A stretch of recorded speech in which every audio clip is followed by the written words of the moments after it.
All right, here we go. Greetings, mortal. Ready to rock? The I Am the Storm podcast. Hold on. Darkness just texted me. Keeps fighting you. Literally. No. What is this? What is this? Hello and welcome to the Eye of the Storm podcast, a podcast about Blizzard's MOBA, Heroes of the Storm. It is April 3rd, and I'm one of your hosts, Christian Ballmer, a.k.a. Lupen. And I am your other host, David Hendricks, a.k.a. Yoshi. Yay, we're back. We're back with our third episode, so thank you, everyone, too, for being here. We got a couple people in chat. This is our first live stream, so bear with us. It's going to be pretty interesting. Yeah, definitely. But some pretty interesting stuff going on this week. We'll get into it, but David, what's been going on with you, man? What's new in your world? As far as life, school is picking up, but I'm still fitting in gaming when I can. Mm-hmm. I've been playing a lot of Street Fighter recently. I'm really trying to get back into that. But along with that, it's been the usual daily dose of Dota. Right. And a lot more Hearthstone. Like, I got really hyped because the iPad version is really close and on its way pretty soon. And once that drops, I'm going to be playing Hearthstone literally anywhere. It's going to be nuts. It seems like everywhere around the United States got it, besides the United States. Yeah, man. But that's sweet. I mean, me personally, yeah, I've been getting on the Hearthstone train a little bit. We've been doing... I entered that tournament I told you about this weekend. So, yeah, I have a little story about that. So, for those of you that didn't know, there's a TESPA tournament that they held this weekend. They are down to the final 4 people, but it was originally they had just, anyone can join. Elimination tournament. I made it to the 4th round, and I went up against Handlock. Did not turn out as well as I thought. I didn't prepare as much as I should have. But, it was fun. And then Sunday I entered another tournament, a little bit smaller. It was on Hearthstone, but it was a lot of fun. I ended up going against this guy. He was legend rank at like 140, like 145th or something. Mm-hmm. And he won the first game. So I was like, I got this. I got this. I got the next game. He was running Handlock. I had just lost to it the day before. And I go up against it, win with Hunter with 1 health because I top decked an explosive trap. And he sends his minion into me, and he only has 2 health left, and he just boom, and he eats it. But the sad news for that is he did end up beating me the next game, unfortunately. But it was still fun. I like the tournament styles of Hearthstone. It's pretty interesting. Yeah. Definitely. I can only imagine what that's like. Like, I haven't been to a fighting game tournament in who knows how long. And if I want to get back to doing it, it's going to be back on the grind. Yeah, I mean, that's pretty much what it is. It's like Hearthstone's just one of those games where you have to understand like the meta of just like any game, you got to put the time into, But interesting news too as far as the podcast goes. First episode hit 178 views, which is pretty nice. 6 upvotes, thank you. And then the second episode's actually moving its way, getting closer to passing the first episode at 124 views. So thank you. Kudos to everyone for helping out with the podcast. But it's been pretty fun. We've actually been contacted by one of the sites that we had referenced, stormable.com. For those of you that don't know the site, they're kind of working on guides, content, just everything just trying to get users accustomed to heroes that don't know it. David, you've checked out the site too, right? Yeah, definitely. Stormable's great, man. Yeah, what do you think of it? What's your personal opinion on that? As far as Stormable, it is literally, it's more in depth, like analysis of like the game, right? And each different hero and what the hero brings to Heroes of the Storm. It's not just a bare bones, like these are the 4 abilities and this is the hero's class and like base stats. Like they actually go in and look at it, and it's a really good way to really get that extra mile of information about it So, because in this game right now, knowledge is power. Yes, it really is. And the game's not even out yet. So the more knowledge you know before the game actually like releases, the better. But John, the guy I talked to, I just pulled up the site here on the stream, so you can take a look at stormmobile.com. Doing a lot of great things. We are looking to get the podcast actually on the site, so that'll be pretty big news for us and just for everyone to find out more about our podcast and find out more about the site. So moving into it, you can email us to heroestormpodcast@gmail.com. That's heroestorm with just S in between, just one S, whatever. But we'll move on to the news. Anything you're still excited about, David, that we had talked about previous episodes, or is it changed at all?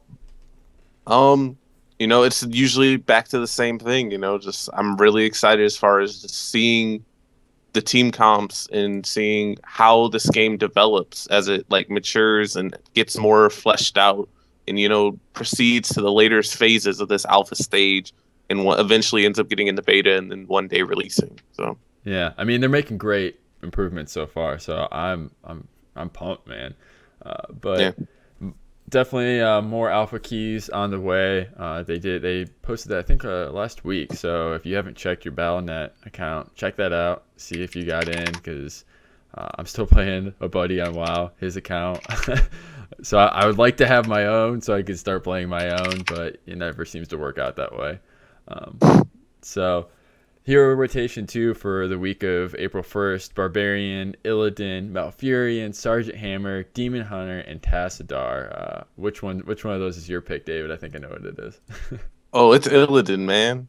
It's Illidan. So Illidan's definitely the first person I would play out of that bunch, and then probably Tassadar, because like something about those assassins, man.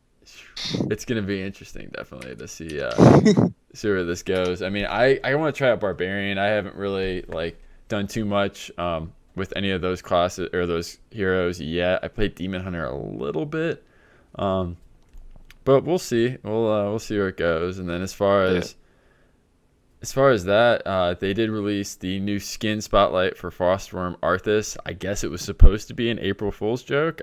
I thought it was pretty sweet, personally. Yeah, it was a nice looking skin, but the other skin was the one that really got me all happy. Which one's that? The Pajamather. Pajamather. That was like an actual hero concept, though. Like they were trying to pull that over like it was like some new hero. Yeah, man. Pajama Abather, that skin is just great. Like I love every aspect of that thing. It's awesome. It really is like pretty I don't know. I could almost call it for April Fools. I got a couple hints that, hey, April Fools is tomorrow. Get ready for, nothing to be true on the internet. Oh man, April Fools on the internet is one of the worst things. Like every game developer's like just salivating with, we control our audience this way, So no, it's a good time though. I mean, it's fun. I'm glad that they're kind of just messing with the community. And then that's where you're talking about the skin. That's where they got people to say, well, this wouldn't actually be a bad skin for Abather. So who knows? We'll see what happens, man. I'm just looking at it, man. Pajama Abather is so good. It's just goofy. It's too goofy almost. Oh, man. Now, Pajama Abather, put him on a rainbow unicorn. We got ourselves a great deal. Still all about the rainbow unicorn. Oh my gosh. But there you go. That's one thing that hasn't changed from week to week that you want to do. Yeah. But Designer Insight Hero site did release. I guess they're doing this new series where they're kind of spotlighting certain heroes. Did we ever figure out it's Tyrell, right? Not Tyrael, or I don't even know. I believe it's Tyrell. If anyone from the chat wants to help us out with that one, but is it Tyrell or Tyrael? I'm gonna ask you guys. It looks like Joe's gonna Garbaldi's gonna correct us. Jay. Oh, they're talking about Pokemon. Whatever. Moving on. But it's a pretty interesting thing. I just like to see how they're talking about the different skins, why they're doing it differently. Big community appeal. Me personally, I'm not a big fan of him. I mean, I'm definitely gonna try him out, but Yeah. I don't see it going that route of him being one of my favorite characters because he seems like really, really heavy support. And Yeah, he's gonna have a really, from what I've seen, he's gonna have a really niche specific role, but he's gonna fit that role pretty well when he's like supposed to be picked. And that's one of the weird things about the matchmaking system itself, is because it's more of a team builder matchmaking system where you pick your hero before you even get to talk to your teammates. That's a little weird thing when it's trying to build these compositions. If you're like going in like solo queue or anything of that nature. right. So it's going to be interesting to see how that goes. Definitely. And we talked about before, I think they're going to have to change it, honestly, or at least give you some type of heads up with the map, because it seems like a lot of things, that's one thing that I think the community would like to see, is at least saying, all right, we're going into this map. This is the group comp we want to go with. Yeah, definitely. But other than that, Stormable then released Terra Nova Hero Lore.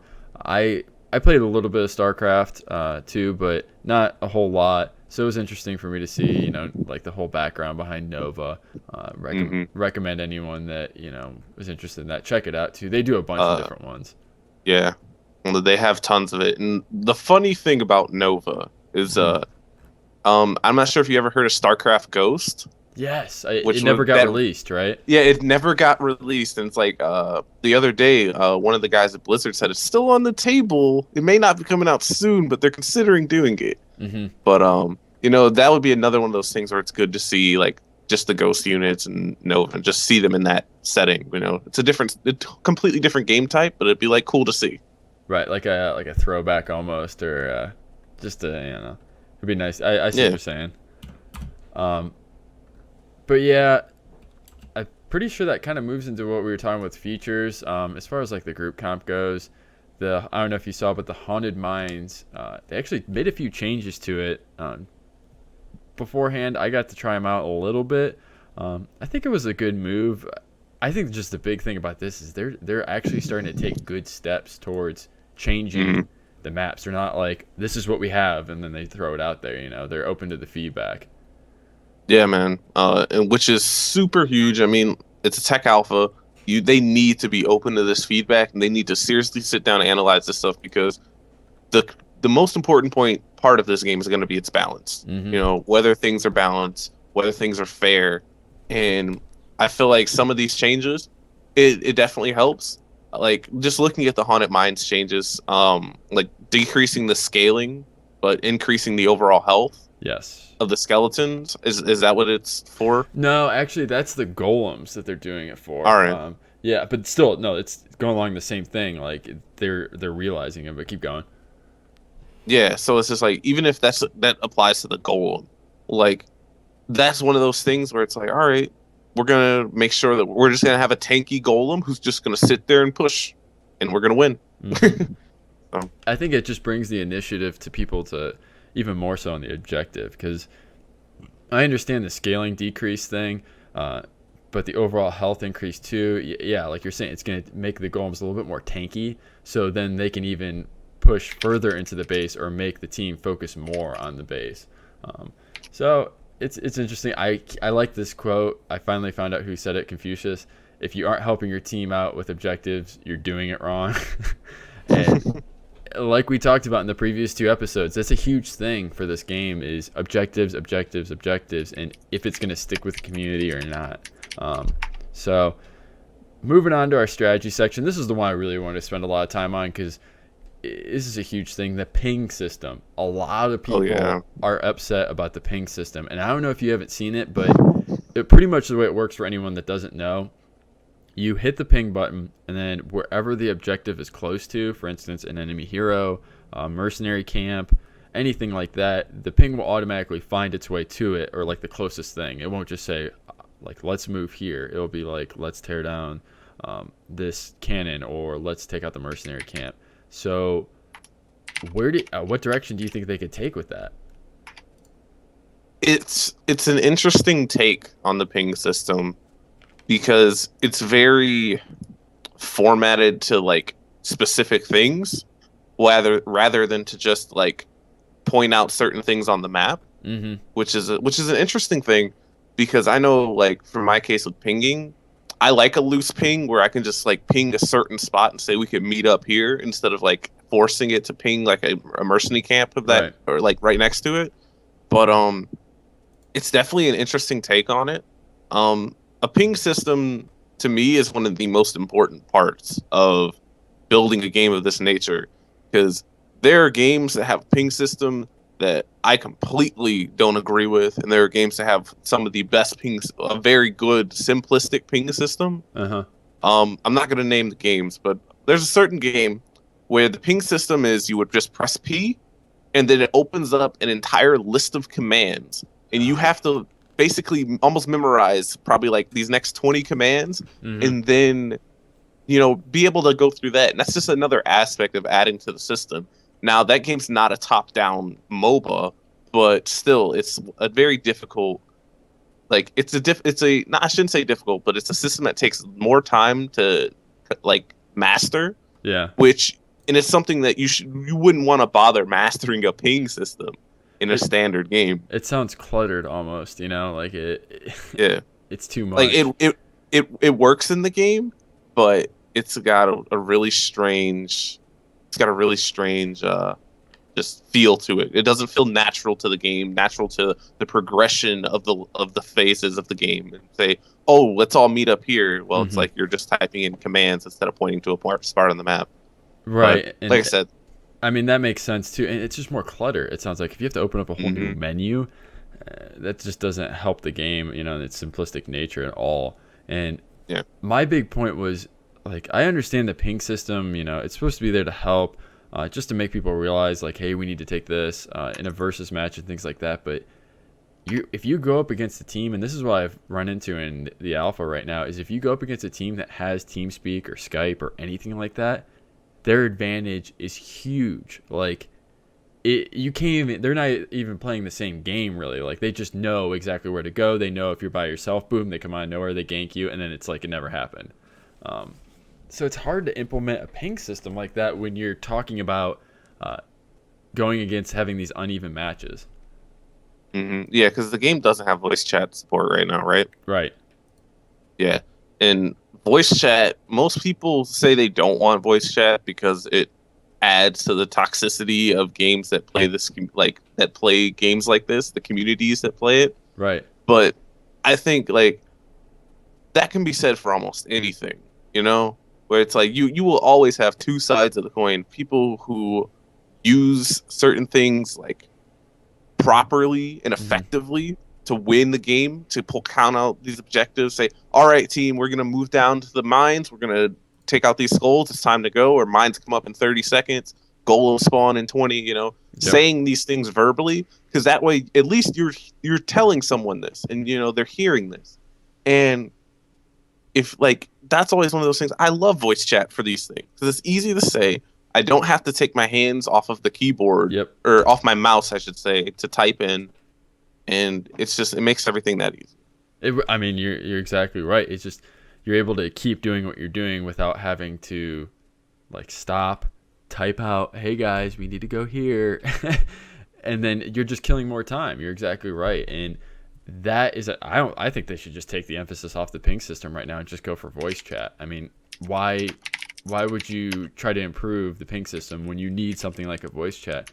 I noticed when we were playing Dota 2 that you could at least chime in and tell people, hey guys, like, you need to do this, or you were tuning some guy out when we were playing, but you get the idea. Yeah, exactly. And it's just like, it's a lot faster to talk than type. And and like, that's the thing, is it puts those people who are in those parties on TeamSpeak and Skype or whatever system they're using, it puts those parties at the same advantage where we're both able to talk to each other verbally rather than just typing it out. Exactly. You just cut back on time. Exactly what Jacob's saying in chat. I mean, yeah, it's faster to talk than type. It's just part of playing video game, part of playing any sport, to be honest with you. I mean, that's why when you play basketball, you usually, hey dude, screen on your left, things like that, Yeah, definitely. But the next big thing too is Dustin Broder had a interview where he talked about the team leveling system, mostly because there is really no other MOBA as far as like League and Dota go. Smite's another MOBA too, right? Yes, it is. Yeah, does that focus on team leveling? Do you know? No, that's still individual leveling, but it doesn't have as much of a focus on last hits, but it's Okay. still important. Gotcha. So, I mean, the reason why Dustin Broder like wanted to talk about this, or at least hit on it, is because it's so crazy, such a crazy concept in MOBAs, and I'm pretty new to MOBAs as is. So I'm in between. I mean, coming from a standpoint of you, David, who's played Dota 2 quite a bit, what do you think your first impressions of it are? As far as like leveling and stuff, it's really strange. It's really strange because like when I'm playing in an individual like leveling system, Yeah. I feel like depending on my role, like that should reflect what level I am. So if I'm playing a more like hard farming late game, I'm just gonna wreck at 30-minute mark type of character, then I feel better that I'm a higher level than everyone else. And it's like it's it's my time to start wrecking the other team. And like if I'm supporting, well, it's good to know that my carries are fed. Mm-hmm. I'm sitting around like I'm a little under leveled, but that's fine because I'm the support. And it's like in this case, having the entire team level up, it's very interesting, and it adds a different type of gameplay style, which they were able to achieve when they made Heroes of the Storm, like with this mindset. I think that one thing you hit on was, you like the like individualness of like being rewarded, essentially. That's kind of that's at least a big pro for individual leveling systems. You can see how well you're doing compared to the rest of the group. You can see who's slacking a little bit more, without ever stepping into a MOBA, and then you step into Heroes and it's team leveling. I guess you don't notice it as much, unless they're obviously not focusing on the objectives. But I think a big thing Dustin was trying to hit on was that the reason why they strayed away from the individual thing was because it forces players to stay like lane style, specifically. Because if you leave the lane, you risk the chance of not getting XP. So I mean, it's kind of like it's a bittersweet thing. You want team leveling for these reasons, but you don't want it because for the other reasons. So it's gonna be interesting to see Blizzard really balance it out with that. But I mean, other than that, I personally like just the freedom aspect of the team leveling system, being able to go wherever you want and still getting those levels. So yeah, that's an interesting thing that you pointed out. It's like the lane styles, is that having team leveling can change the way that you lane, because it's like I haven't seen people who just go around and clear the mercenary camps in the games. Like that's just their specific role is like a mercenary camp clearer. mm-hmm. But like that's possible to have, and it's like you don't have to if you put someone in a solo lane, it's no different than putting them in a lane with someone else, Right? Because the XP is going to be shared across the entire team. So if you've got an assassin like Illidan who's going to he's going to need some babysitting from a support, it's a lot easier to throw him in a lane with like a Malfurion who can just support him that way. Yep. So it's definitely adds an interesting factor to how the game is played player to player outside of like minions in jungle camps. Right, and I like the support thing you bring up. Like you can stick Malfurion in a lane with someone, but then at the same time he can jump up a lane and help someone else too. So I just like that aspect. But yeah, definitely. Alex brings up a good point too in chat. Just what he was saying. I mean, yeah, it does. It really does. It showcases your individual character strength. I mean, that's just a big thing that's why he had the interview, was because he wanted to speak to that, because a lot of the community was having a little bit of uproar against it. And then they went ahead and they tested Abathur and realized, okay, here's a hero that sits back in the base, hangs out, doesn't, all he truly is a support, and he, spits out minions well, if he's never going to be in a lane, and you're talking about individual leveling system here, he's never going to get XP then. So, and I guess from what I've heard, they're trying to take the more Abathur route with the future characters, making them so unique that they're never going to be like any other, character made or hero made.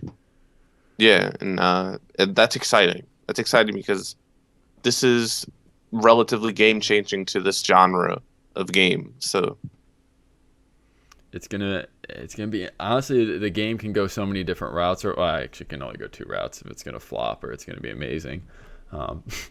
But that's just kind of how Blizzard games work. I mean, Hearthstone did great. People are still playing Diablo and StarCraft plenty. I mean, this is what I talked to that dude John last night, the creator of Stormwall, about. He was just wondering, where's the game gonna go realistically, because there's not enough out right now, or not a big fan base enough to really see where it is going to go.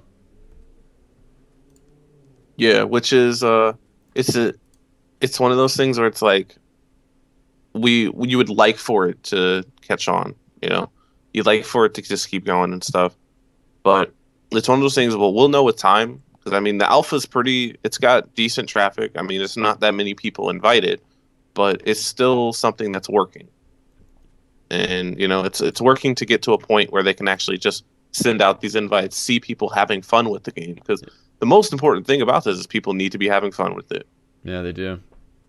I mean, I personally have had fun when I've played it. I know you haven't gotten a chance to get into the alpha yet, but it is pretty sweet. I mean, they do a great job. The graphics look amazing, and I know we didn't hit on this with the ping system, but they're using the StarCraft 2 engine, so you think it would be pretty easy to take the ping system from StarCraft 2 and implement into Heroes. But I guess, I don't know. Maybe they're trying to take it a different route with MOBA features.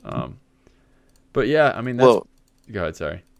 Yeah, and it's just that it's strange, because when I look at it, I see StarCraft 2 as a game with a very high entry level as far as understanding of concepts and skill level, while this, you'll understand the concepts. I feel like the concepts of a MOBA are generally easy to do. It's more so the actual mechanics that you have to understand. But it's I feel like that they're making it more streamlined, but it's still going to have that very high skill cap at the end of the day, which is great. You're right. I mean, that's what I'm really hoping for, is that skill cap, because without that, then it's just, you play Nova and then I play Nova, and there's really no big difference. It requires a small amount of mastering, but like you're saying, we want that, you play a character long enough, in and out which talents to take on which map with which heroes, and what kind of impact it'll have on the game. Definitely. Sorry, take a drink there, but yeah, I mean, that's all we had for this week. There's not too much out on the game right now. They're making, they had the April Fool's joke. They're doing the hero rotations weekly here, which I didn't hit on, but the heroes are randomly selected. Did not know that. But they are, because Demon Hunter was 2 weeks ago, and so is Tassadar. So I mean, they get to choose what hero, so we don't have to be okay with it. But go ahead and for anyone that's in the chat too, questions, comments, concerns. It looks like Alex and Jacob are giving their input too. I'll have to read it to catch up here, but it's basically the comparison of how a carry in other MOBAs, they need some help early game, and they need to they scale better into late game than a support would. And they're talking a little bit about that. So okay, saying that I think I did see Jacob saying that if you kill a carry, it's not the end of the world, or if you kill a support, it's not the end of the world. Yeah. So I mean, I just like that concept, because I know in the experience on the whole team leveling system thing, Dustin talked about how supports, they essentially wanted them to be healers in Warcraft or anything like that, but they ended up changing to the team hero system, leveling system, excuse me, to kind of alleviate that a little bit, to maybe feel like supports can do a little bit else besides just like hang back. But yeah, that's all I got. I mean, we got as far as stuff we wanted to hit on for this podcast. Is there anything you want to talk about there, Yoshi? Just keep showing support for this game. I mean, so far Blizzard is listening, and that's probably one of the most important things right now, is that Blizzard's out there listening to what the player feedback is. One day they're just going to drop those alpha keys to my email, hopefully. And, everything's good so far. One day you're just going to log on your Battle.net and there'll be a 5th game just waiting for you. It's going to be sitting there, and I'm just going to be like, press play, and I'm just be like, give me Chen Storm Stout, because he'll probably be out by then, hopefully. Or Lily, one of the two. Yeah, one of the two, and I'm just going to be like, all right, doesn't matter what I'm doing, let's do it. That's hilarious. Yeah, I mean, I completely agree with everything you just said. Keep supporting the game, because that's going to be the biggest thing right now. I think Blizzard's just trying to get their feet in the water, especially with the Soul. They have a lot to live up to with Dota 2 and League, that's for sure. I think I saw somewhere they were saying, it's not so much that they're going to try and like duke it out with those two games, especially from an esports perspective. But it's definitely something that they want. One of the guys on Reddit said he's going to go and interview about it, and he said, where do they plan on taking this with esports? And we'll know probably a little bit more after PAX East happens, which is coming up pretty soon. Nice, yeah, and it is. So hopefully we'll figure out exactly what Blizzard has plans for this game. I could have been one of those 4 people to go to PAX East to play Hearthstone. Damn it. Yeah, man. It was a good time. No, I will say that. But yeah, you're right. All we can do is just play it by ear, see where this game is going. Yoshi and I will just keep doing what we do, doing these podcasts just because it's fun to talk about this. First live stream podcast. It's a little bit shorter, but looks like we got some pretty I don't even have to say, just some nice chat going on in the chat room here. But anyways, that's pretty much it for us. Go ahead and email us at heroestormpodcast@gmail.com. That is 1 S in between Heroes and Storm. I'm going to say it every time. But then, check out stormable.com. I guess one thing to expect from us going forward, at least, we're going to be partnering with Stormable, getting our podcast up there on the front page, just kind of, as a post, just like they do their guides, which they do have a pretty cool, I guess, Abathur guide coming out soon. So get ready to check that out. It's supposed to be just like crazy in depth. And with a character like that, man, it's going to be interesting. Yeah. But yeah, check out stormable.com. We'll let you, David and I will let you know where the podcast is going. Check out at Stormables too on their Twitter, and then my Twitter is at the Lupen with the underscore and capital T and L in it. And then where can they find you, David? My Twitter changed recently. Oh. Yeah, it changed recently to another name that I'm used to using. It's Davy versus Goliath. It's all together and it's all one word. So it's Davy versus Goliath. I like that. Yeah, it's pretty easy. It's catchy, easy to remember. And I was just like, all right, this works. I like it. Yeah, that definitely works. I like that too. But go ahead and, I have to thank one of my roommates, Matt Roberts, for doing the awesome intro for us. It's doing great. I like it a lot. And then also thank my buddy Sam, or you can follow him on Twitter. His Twitter is at HighRollerBeats, just like it sounds, but with a lowercase I and high. But he did the graphics for us that you see right in the middle there. It is going to be changing a little bit as soon as we get on Stormable. We're going to kind of be throwing their logo in there, just because we're kind of teaming up with them, supporting each other and loving this game. So that's all I got, and all hail the Nexus, right? Yeah, man. All hail the Nexus. All right, everyone, take it easy. Peace. Deuces.